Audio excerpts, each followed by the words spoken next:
The story happened just last week, and it's still fresh in my mind. My family and I had decided to stop at Culver's for lunch. It was around noon when we pulled into the parking lot of a newer Culver's in our town. We parked and got out of the car and began walking into the restaurant. As we're walking in, I notice a strange guy sitting in a black Chevy pickup with the driver's door open. He looked to be in his 30s and he was smoking a cigarette and seemingly watching everything and everyone around him very carefully. I didn't think much of it since our town has a lot of weirdos in it, and we just went inside. We were sitting at a table near the window, and I could see the guy's trunk a few feet spaced away, and he was still sitting there smoking a cigarette.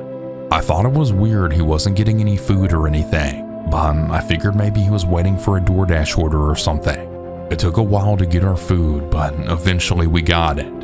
We had been there so long at this point that the employees were doing shift change.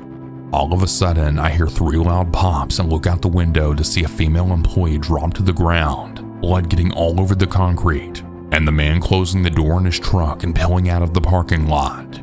My parents and I were in shock, and everything was just a blur after that. But basically the police showed up and shut down the restaurant and we had to leave. Later on the news, we learned that the man was the woman's ex-boyfriend who she had just broken up with, and he had decided to end her life because of it and waited for her outside of her work. And little did she know at the end of her shift she'd be walking right into her fate.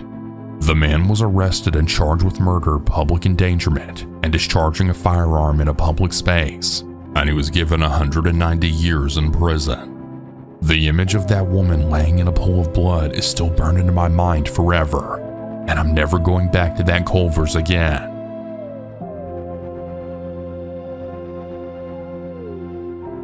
My name is Stephanie, and this all happened when I was 17 years old a few years ago. I got my first job the summer before my senior year in June of 2022. Burger King wasn't exactly my dream, but it paid better than babysitting and didn't involve cleaning strangers' houses like my mom's job. I wanted to help her out with the bills and save up for a beat-up Honda Civic that I saw parked at a neighbor's house with a for sale sign in the window. It was $2,000. I figured I could make that by the fall if I picked up enough hours. I was hired 2 days after I filled out the online application. My uniform was a little too big, and the visor made me look like a dork, but I didn't care. There was something exciting about clocking in, putting on a headset, and pretending that I was part of something real. I made burgers, bagged fries, and restocked napkins. I learned to refill the soda machine without making a mess.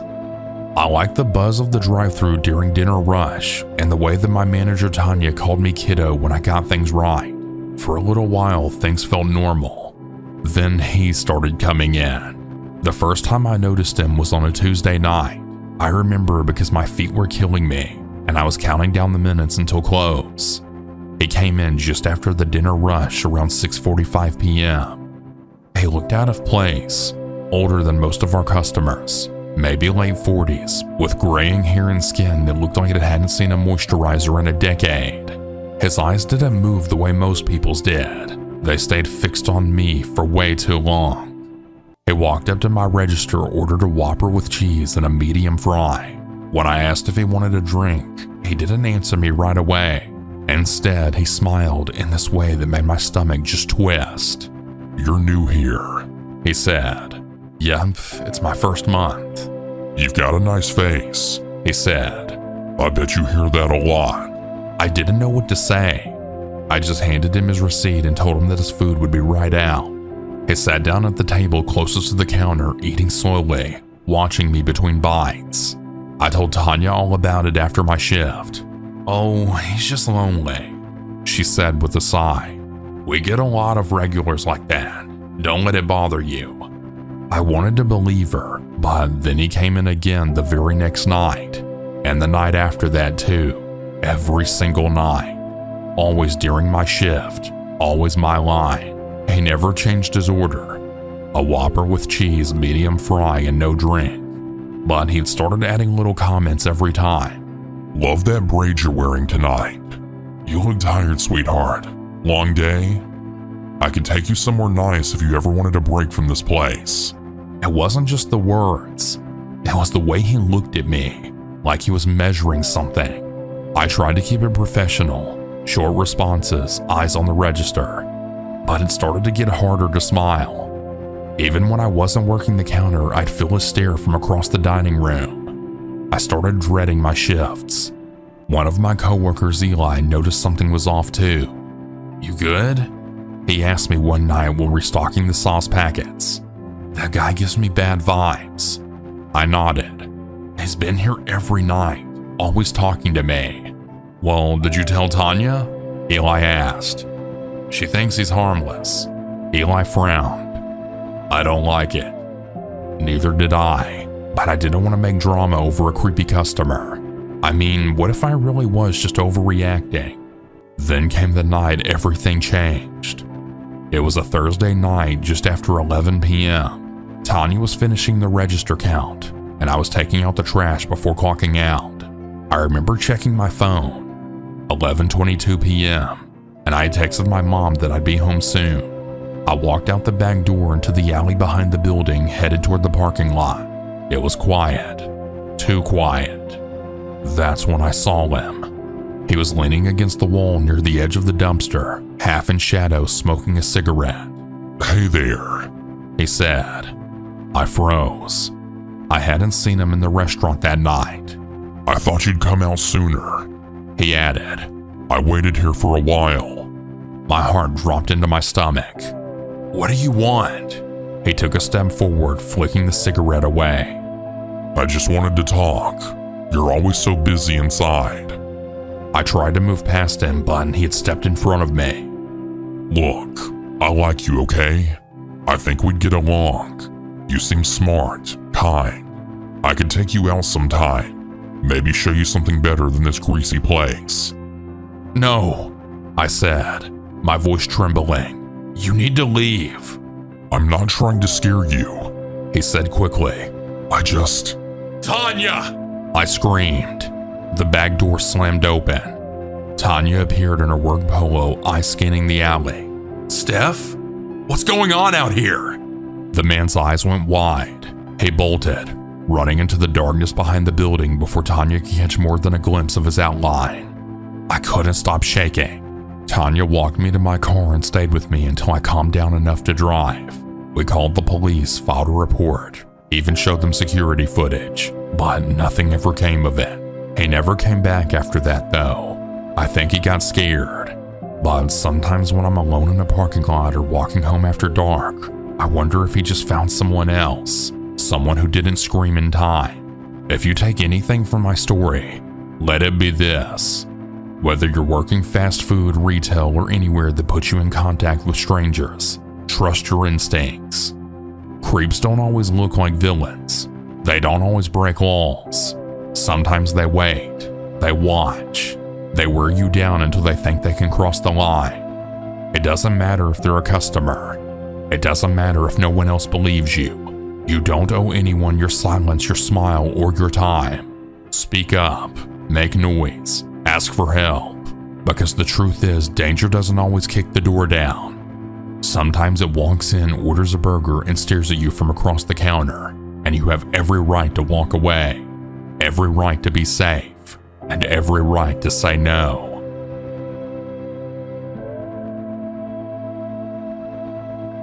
I never really had to work, not in the way most people do anyway.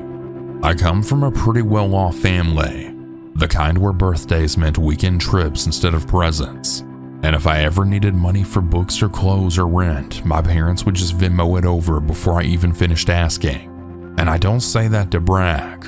Honestly, it's always made me feel weird, like I was watching life from behind glass while everyone else was out there living it. So at 20, halfway through college and smack in the middle of a pretty cushy existence, I decided to do something completely out of character. I got a job at Taco Bell. It wasn't for the money. God knows I didn't need the $10 something an hour they were offering. I think I just wanted to feel something different, something normal, something real. Maybe I was bored. Maybe I wanted to prove that I wasn't as soft as I secretly worried I was. Whatever the reason, I filled out the application during a break between classes, and I didn't think twice about it. And to my surprise, I got hired. No interview, no questions beyond. Can you work weekends? Just like that. I had a purple visor and my name written in Sharpie on a piece of masking tape. It was my first job ever. The rush. The first few shifts were almost fun. There's a rhythm to fast food. The strange choreography of beeping fryers, shouted orders, hands moving fast but knowing exactly what they're doing. My coworkers were a mixed bunch. College kids like me, single moms, one guy out on parole who made the best burritos I've ever seen. They were all kind, sharp in unexpected ways, and weirdly funny. They didn't treat me any differently, even though I knew I stuck out. My hands were soft. I flinched at grease pops. I said please and thank you way too much, but no one ever said anything. They just showed me how to do things, how to reset the register whenever it froze, how to fold a crunch wrap without it falling apart, how to keep your cool when someone threw a drink at the drive-thru window because we were out of Baja Blast. And I would say that I did okay, better than I thought I would. I started to look forward to the shifts, especially at night, when the store got quiet and we were all just killing time until close, laughing over broken headset mics or sneaking extra cinnamon twists. It felt like I was part of something. Then, that night happened, and everything changed. The truck. It was a Friday, one of those strange in-between nights where the rush dies early but the store stays open late. 11:03 p.m. I remember because I had just checked the wall clock wondering how much longer I had to stay. We were on cleanup duty. I was in the back stacking up the trash bags for the usual trip out to the dumpster. That's when I noticed the truck, an old white pickup beat to hell, rust eating the lower panels, duct tape over one of the taillights. It had been parked there for a while, near the very back of the lot, right at the edge where the lights didn't quite reach. I thought it was weird, but it is a Taco Bell. Weird as standard. Maybe it belonged to a customer from earlier who left it overnight. Maybe someone was sleeping in it. We got that sometimes. People who just needed a place to rest, scroll on their phones, or leech off the free Wi-Fi. Still though, something about this truck, it unsettled me. It was too still, like it had been waiting. I shook it off.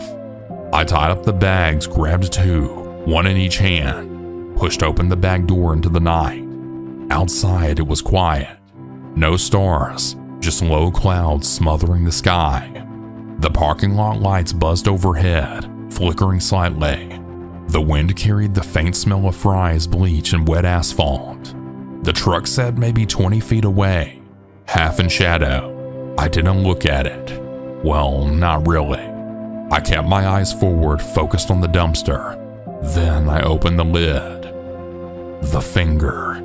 I threw the first bag in, and it landed with a wet smack. The second bag snagged onto something. Maybe a box, maybe metal, so I leaned in to shift it. That's when I saw it. Near the corner, half hidden by a flattened soda box, there was a finger. At first, of course, I thought it was a prank. A fake Halloween prop someone tossed in for a laugh. But then I saw the dirt under the chipped nail, the dried blood crusted on the knuckle, the pale soft look of the real skin. It was real. I froze. Everything in me just stopped. My stomach dropped and I couldn't hear my own breath. Too loud, too fast. I couldn't think. I couldn't even feel anything. I was just staring at it. Then I turned and ran, bursting through the door, shouting for my manager and tripping over a mop bucket. At first she laughed, thought I was messing with her. I then insisted, borderline hysterical. She came with me reluctantly. The moment she saw it, her whole face changed, like someone turned out the lights behind her eyes. She didn't say anything, just backed away and locked the door and called 911. The aftermath. The cops arrived pretty fast. Blue and red lights lit up the parking lot, bouncing off the wet pavement. They roped off the back area with yellow tape. Flashlights scanned the dumpster, the truck, which by then was gone, vanished. I hadn't heard it leave. None of us had. I gave my statement. So did my manager. The rest of the crew stood in the back room, quiet and confused. No one had seen anything unusual. No one had even noticed the truck arrive or drive away. It was like it had been there just long enough. Days passed. Eventually, we heard back. The finger had belonged to a missing woman. She was homeless. I'm not going to share her real identity just for anonymity's sake. She was in her early 40s. From what I heard, she at one point had a really great life. But like many, she went down the path of drugs, and I guess too many mistakes caught up to her.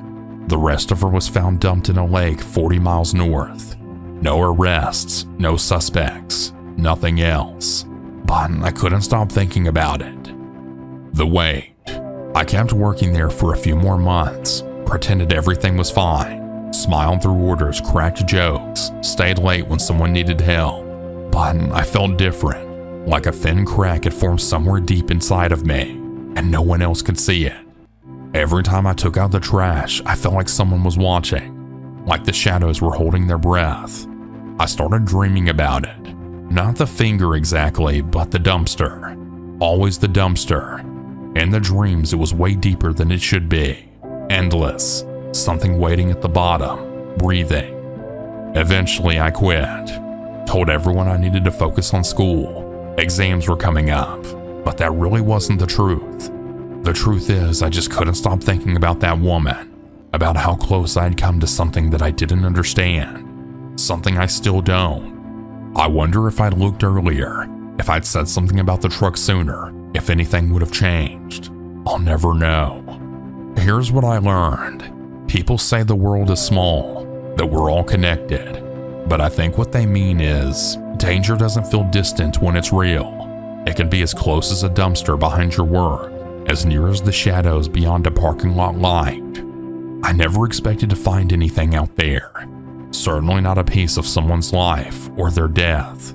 But I did, and now I carry it with me. I still think about her. I still wonder who did it, and I still wish I'd never had to see what I saw.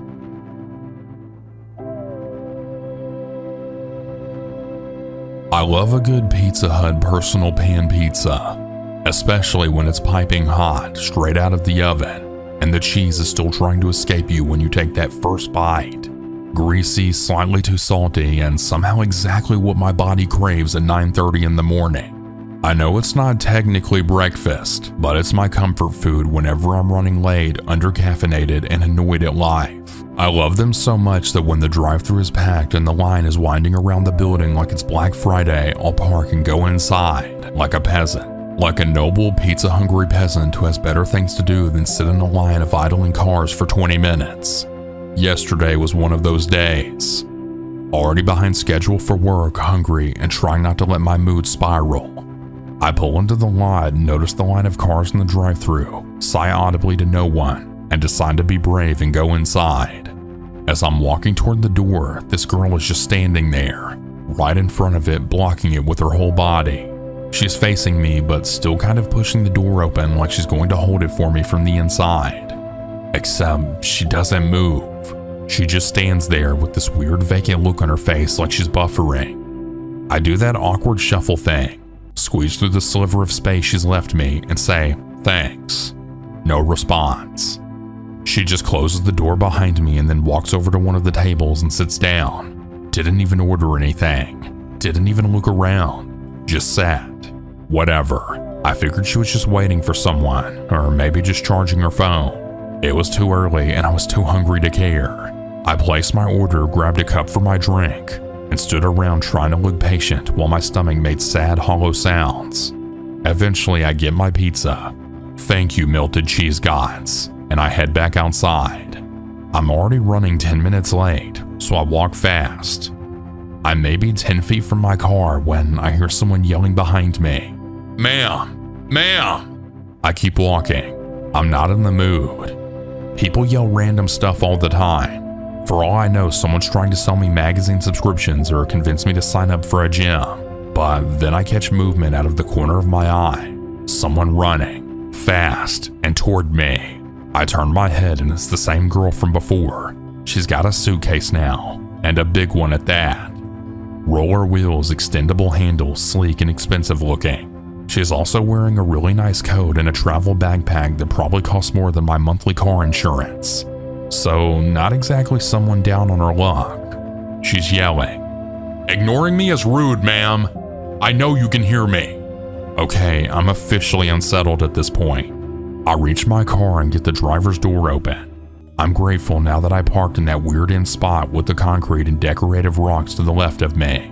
No car beside me. No car in front or behind me. Just a little bubble of escape potential. She closes the distance and stops just short of my car door. "I need you to take me to the terminal," she says. Not, "Can you please take me?" Not, "Hey, I'm stuck, do you mind?" Nope. It's a demand like I'm her Uber driver and this is a scheduled pickup. She doesn't even look out of breath. I tell her, "I'm sorry, I can't. I'm already late for work." I motion vaguely down the road like work is just around the corner. It's not, but she doesn't need to know that. "The terminal is right there," I add, pointing in the direction of the transit center. "You can literally walk. It's a 5-minute walk tops." She ignores that completely. "You have to take me," she repeats like the logic of it is self-evident. Now I'm getting pissed. This isn't someone in trouble. This isn't a scared traveler looking for help. This is someone who's decided that I'm responsible for her and doesn't care whether I agree. "I'm not taking you anywhere," I say flatly. "I'm leaving." I sit down and close my door, and as I'm turning the key in the ignition, I see her grab the passenger door handle and start yanking on it. Hard. Then she starts pounding on the window with the palm of her hand. Thankfully, my Jeep is a beat-up early 2000s model with manual locks. There was no way that door would open. She tries again, then she starts shouting again, louder this time. Something about me being a horrible person, about how she needs this ride and that I'm selfish. And then, just when I thought she might walk away, she drops her suitcase and runs to the back of my Jeep. She starts digging through her purse with one hand, slamming her fist against my rear window with the other, over and over. If you know old Jeeps, you know the rear glass isn't exactly bulletproof. At that point, I'm not just freaked out, I'm genuinely scared. I have no idea what she's reaching for in that purse. A knife? A key to slash my tires? A weapon? I don't wait to find out. I shift into 4-wheel drive, spin the wheel, and gun it. My Jeep lurches over the concrete curb, tires gripping the rocks like they were made for it. I bounce my way out of the lot like a paranoid stunt driver in a bad action movie, pepperoni grease still on my fingers. In the mirror, I catch one last glimpse of her chasing me to the sidewalk, still screaming. And just like that, she was gone. So yeah, to the wild Pizza Hut lady. Hopefully I won't encounter her again. I do have some lingering thoughts though. Am I a bad person for not giving her a ride? Or was this one of those self-preservation tests? I've read way too many stories where good Samaritans end up in body bags. How did she even get to Pizza Hut? And I mean with a backpack and a suitcase? Someone must have dropped her off or she walked. Why not just keep walking to the terminal? She had a working phone. She was holding it when she first demanded the ride. What if I had given her a ride and there were people waiting at the terminal? What if this was some kind of setup? If she had just asked for money, she probably would have gotten a 20 from me. But she didn't ask. I still have way too many thoughts about this.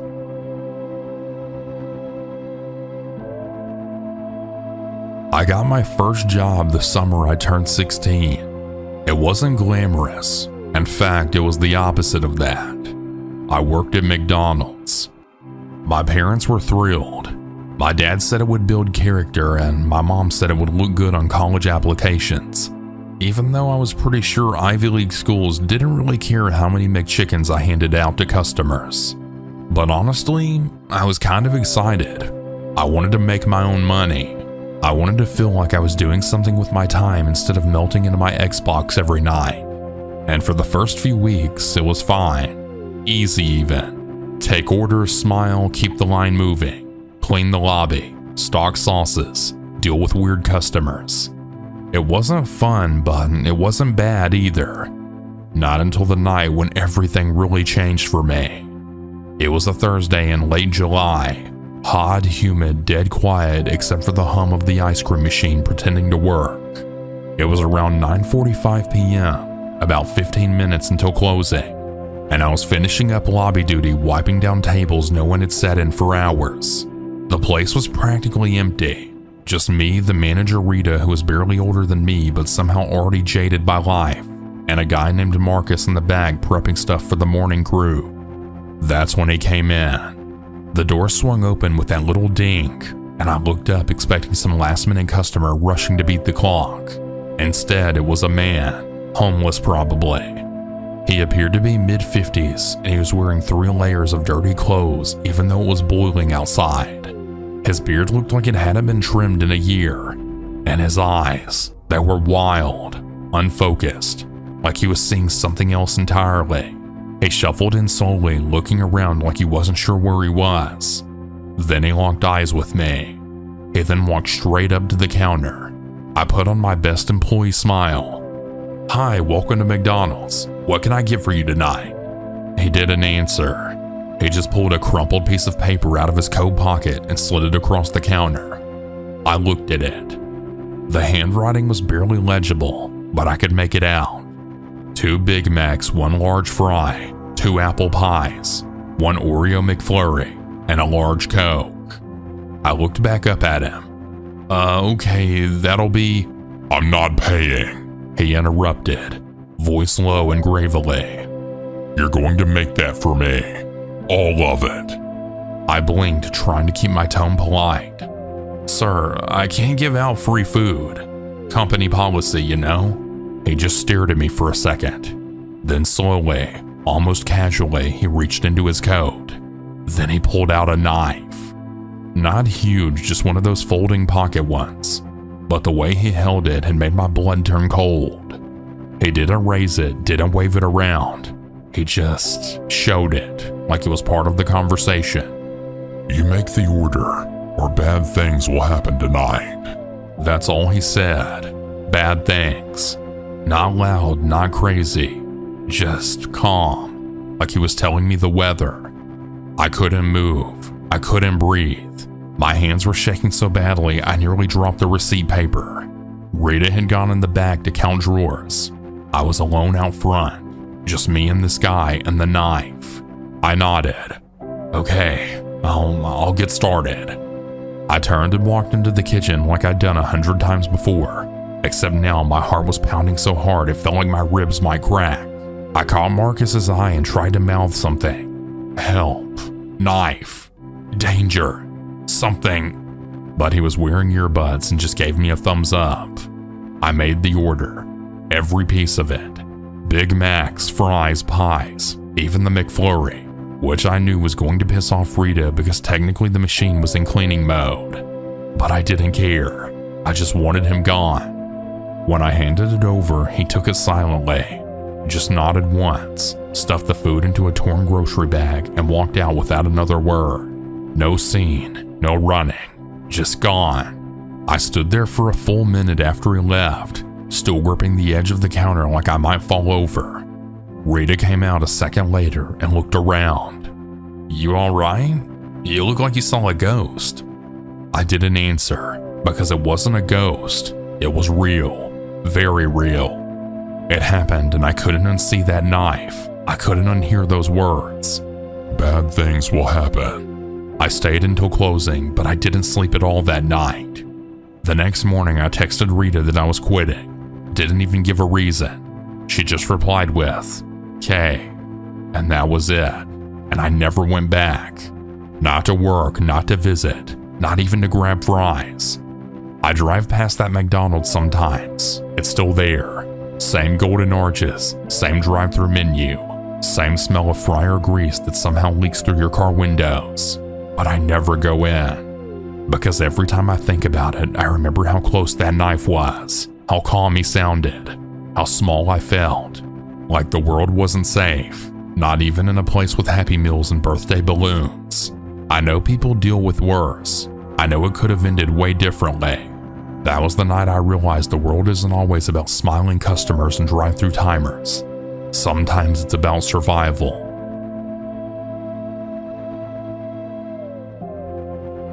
I remember working the night shift recently at a small Dunkin' Donuts in my neighborhood.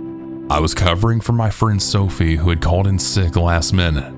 Honestly, I wasn't really thrilled about pulling a late shift, but it was one of those help a friend out deals. Little did I know that night would end up being one of the most unsettling experiences I've ever had on the job. The store was practically empty, quiet except for the hum of the espresso machines and the occasional beep from the fryer. Around 11 p.m., the manager asked me to sweep the floors until a customer came in. That's when he walked through the door. He looked rough, bald with a long, scruffy gray beard that was uneven and tangled, thick glasses sitting crooked on his nose. His sandals were worn thin, and his clothes looked like he had been wearing them for days, stained and dirty. He shuffled to the counter and I greeted him as usual. "Hi there, can I get you anything?" He looked up, tired eyes meeting mine, then said, "Just a large black coffee, please." I took his order, handed him the cup with a smile, and then said, "Have a good night, sir." He smiled back, a small, quiet thing, but something about it seemed genuine. I grabbed the broom again and started sweeping, but I noticed that he was sitting kind of close to where I'd be working, right under the tables and near the trash bin. I tried to keep my focus on sweeping, but when I got near his table, he suddenly spoke up. "You're very pretty," he said. I smiled politely, a little caught off guard. "Thank you." He leaned in just a bit and asked, "Want a ride home? When is your shift over?" I shook my head quickly. "No thanks, I have a ride." His smile vanished. The warmth in his eyes turned cold, almost sharp. "What's your schedule?" he demanded. "I'm not allowed to give out that information," I said firmly.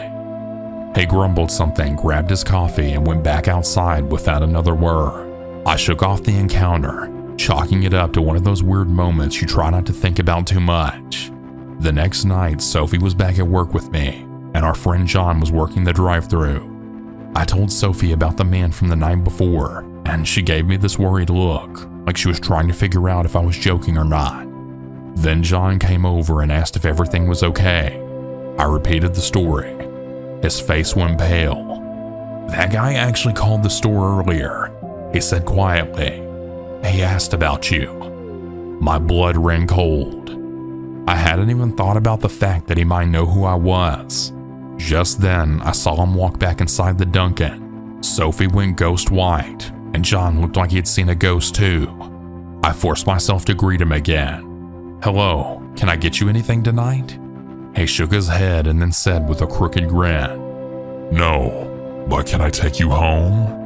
Before I could answer, John stepped outside the drive-thru window and shouted, "No way she's going anywhere with you, dude. Get out of here before I call the cops." The manager was pissed off at John for leaving his post to confront the guy while Sophie was busy making sandwiches. John didn't argue. He just switched shifts with me until the morning crew arrived.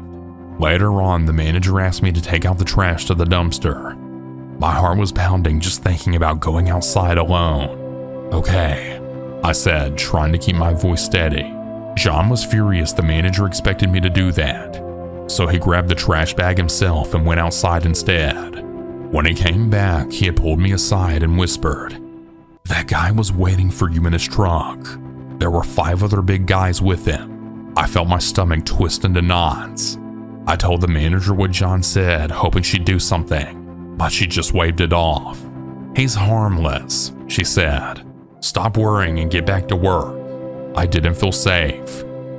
The next morning, John and I worked the early shift.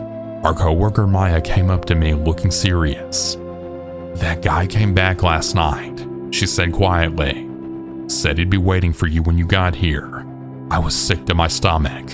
I couldn't believe this was happening. When the guy showed up again later, John didn't hesitate. He told him to get the hell out and never come back or he'd call the cops. John's tone was so fierce that the guy left immediately. Sadly, John lost his job because he left his post to protect me.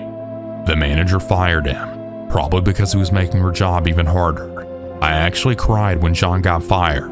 He was really the only one watching out for me. Sophie and I would have been completely alone otherwise. After all that, Sophie and I both quit working at Dunkin' Donuts. We couldn't work there feeling unsafe every night like that. Now John, Sophie, and I all live in the same apartment building and we work at a grocery store. It's quieter, safer, and for now, it really feels like a fresh start. I still wonder sometimes what might have happened if John hadn't taken out the trash that night. I'm just grateful that I never have to see that guy again.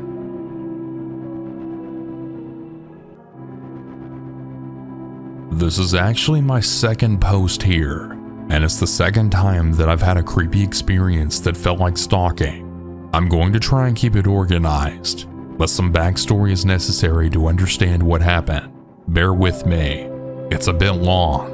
For about 2 to 3 years, I worked as an assistant manager at a Starbucks located in a wealthy neighborhood. It was one of those stores where the customers were mostly professionals and the staff tended to be pretty well off themselves.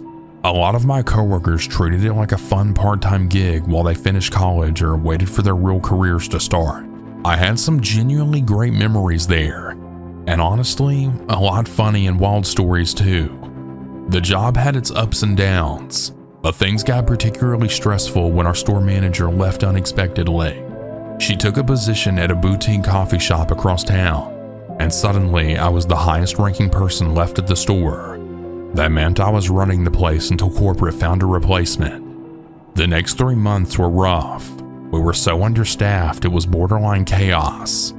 One night a few baristas just walked out mid-shift because they were fed up with how everything was being handled. I stayed behind and kept the store open, juggling customer orders, stocking, and cleaning, basically doing everything myself. It was exhausting, but I got a raise for holding down the fort, which was actually nice. Finally, corporate sent over some help. A new manager named Jason, along with a few employees from another Starbucks about 30 minutes away. Jason came in like he was the new sheriff in town, immediately barking orders at everyone. The problem was no one listened to him, but when I asked the same things, the team responded quickly and efficiently. Jason came to me frustrated, asking why they ignored him but listened to me. I explained something pretty simple. These employees weren't there for the paycheck. They were there for the experience, social atmosphere, and the chance to put something on their resumes while they were figuring out their lives. Most of them already drove expensive cars, wore designer clothes, and treated the job as a stepping stone or a fun hangout, not as a strict workplace. I told Jason that if he wanted to earn their respect, he needed to be both their friend and their boss. Earn respect through empathy and leadership, not just orders. To his credit, he listened for a while and started easing up. He made an effort to connect with the staff, and they seemed to respond well. But after a few weeks, things took a turn. Jason started making unreasonable demands, mostly about closing duties, late-night cleaning, stocking, and organizing things that he knew I couldn't do myself because I was busy handling deposits, schedules, and other management tasks. He was micromanaging in ways that didn't make sense and piling on work that wasn't realistically manageable. I was stressed and frustrated, and one night I finally lost it and I told him to screw off. After a few more tense weeks, I decided that enough was enough. I put in my 2 weeks notice and started applying for jobs elsewhere. Luckily, I had a few offers lined up, and I accepted a general manager position at a nearby Dunkin' Donuts just a couple miles away. At Dunkin', things were different. We were also short-staffed, but I liked the new role. However, I ended up working a lot of late shifts, often closing the store by myself. That meant everything from mopping the floors to counting the tills and locking the doors fell on me. I didn't mind. It was quiet and it gave me some peace after the chaos in Starbucks. But something weird started happening. Every night around closing time, I noticed the same car would pull into the parking lot and park directly in front of the store. It was an older, dark-colored sedan with tinted windows. The car's headlights stayed on, but it never moved. At first, I thought maybe it was some kids hanging out or couples making out, but the car just sat there for hours every single night. I was always the last to leave. I'd set the alarm, lock up, and head out. One night, just as I locked the front door behind me and walked to my car, I heard an engine start. I looked over to see that same car's headlight shining directly at me. It didn't move. It just sat there with the engine running. I felt a knot tighten in my stomach. I hurried to my car, locked the doors, and started pulling out of the parking lot. Almost immediately, the car followed me. My drive home wasn't far, but I had a gut feeling it wasn't safe to go straight home. I took the highway, which was almost empty at 1 a.m., and I tried to lose the car. I switched lanes, speeding up a bit to see if they'd pass me. Instead, the car just stayed behind me, matching my every move. At this point, I was terrified. My phone was almost dead, but I had managed to call my husband. I whispered quickly about the car following me. He told me to drive straight to the nearest police station, which was only a few miles off the highway. As I approached the station, the car suddenly sped past me at a reckless speed and then disappeared into the night. I felt shaken but relieved. I turned around and went home. That should have been the end of it, but a week later, I saw that same car parked outside Dunkin'. This time, my coworkers insisted that I call the cops immediately. When the police arrived, the driver stepped out. It was Jason. He told the officers that he wasn't doing anything wrong and that he had just developed a crush on me during our time working together at Starbucks. He claimed that he just wanted to say hi. The police didn't arrest him, but they told him to leave and did not come back. That was the last time I saw Jason. Even now, I get chills thinking about how things could have gone worse. It was one of the creepiest experiences of my life, and it all started with a simple job at a coffee shop.